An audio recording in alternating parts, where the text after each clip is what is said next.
Hi, my name is Sebastian Matteau and welcome back to the second video in this short series about working with spreadsheet-like data objects in Python and spreadsheet-like file formats.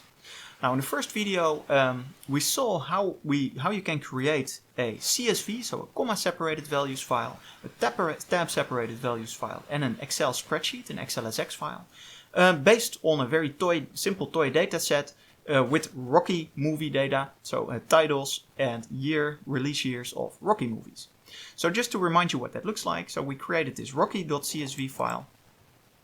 And on the first row of this comma-separated values file, we have the column headers, title and year, separated, as the name suggests, by a comma. And on the rest of the rows, we have the data, right? So all the titles and all the years in which those movies were released. For the TSV format, it's much the same. The only difference is that instead of a comma separator or a comma delimiter, we have a tab separator. So the columns are separated from each other by a tab. And as I said then, I personally prefer to use commas because it's slightly more usual, typical, but some people prefer to use tabs. And then we also created an xlsx file, which is the Excel spreadsheet, and I won't open it, but you have to believe me that if you would open it in Excel or LibreOffice or something like that, it would give you the same data. So what we want to do now is take that data and actually read it from disk. So we want to read the CSV file from disk into a datamatrix object, because a datamatrix object is a Python object for representing this kind of spreadsheet-like data. And this is actually really simple. So I say from datamatrix import IO, because the IO library from datamatrix contains those functions for reading and writing from disk. And then I say dm csv is io.read text, because the CSV file is plain text. I give the name rocky.csv,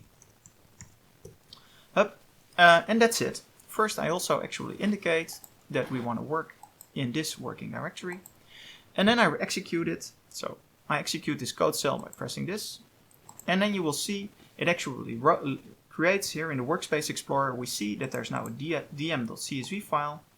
If we view this, you see that it is a nice data matrix object with one title column, Rocky, with all the Rocky titles, and one year column with all the years. Okay, so far so good.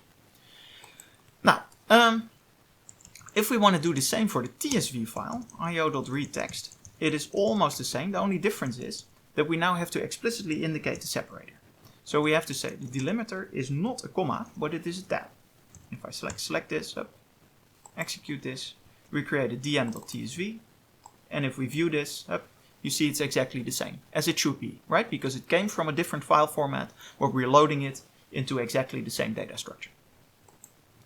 And finally, we have our dm.xlsx, and then we say io.read xlsx,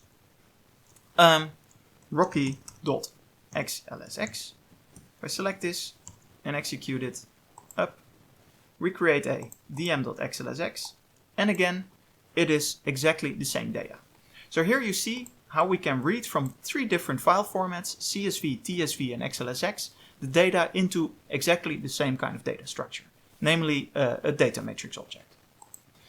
Now, we can do the same thing for pandas data frame. So what is a pandas data frame? It is, again, very similar to a data matrix object, but it is slightly more complicated and has more functionality, so a little bit less lightweight. First, we need to import pandas, and the consensus is to say import pandas as PD. So we simply import it and we give it another name, PD. And then we say, okay, our CSV file, the CSV object, df.csv, is going to be PD for pandas, read CSV, okay, and then we say rocky.csv, and then I execute it like this, Okay, now we have our df.csv, and if we view this in the Workspace Explorer, you see again the exact same thing, If we want to do the same thing for the TSV, we have to specify the delimiter, but pandas calls the delimiter pandas also calls the delimiter, but if you write them, it actually calls it a sep for separator. So there's a slight inconsistency there. That confused me also for a second. But when you use read CSV, you have to say delimiter. Execute it, TSV. Oh, I made a mistake. Here you see actually what goes wrong if you specify the wrong delimiter. I'm reading rocky.csv, right? Comma separated values, because I forgot to change it to tsv. But I specified the delimiter /t, and now you see that actually everything, the column names and the values, are all concatenated into one big column, and that's not what we want, right? So that's why it's important to actually correctly specify the delimiter. So I'm going to do it again, but now reading the correct file, execute it, up. And now you see up, we have our nice title column and our year column, no longer concatenated into one big column. And finally, we have our df.xlsx. No, sorry. Yes, df.xlsx is pd.readxl. And then we say rocky.xlsx up. All right, let's select it, execute it. df.xlsx, where are you? Oh, did I not execute it? Oh, there we go. df.xlsx, and again you see the exact, now it's becoming boring, right? Exactly the same data structure. So what we've seen here is how you can actually take 3 different file formats, comma separated values, tab separated values, and Excel XLSX spreadsheets, and read them into 2 different kinds of Python objects that are both suitable for representing this kind of spreadsheet like data, namely a data matrix object and a Python data frame object. Very simple, but very useful to have in your toolbox for numerical computing. So thank you very much for your attention.